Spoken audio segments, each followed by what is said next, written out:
How to download files from OneDrive. If you have been using the OneDrive application and wondering on how to download files from it, don't worry. In this video, I will show you how to do it. So let's get started. First of all, open the OneDrive application. Just like this.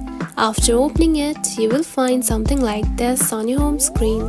Now to download files from here, tap onto Files right here at the top. Select it.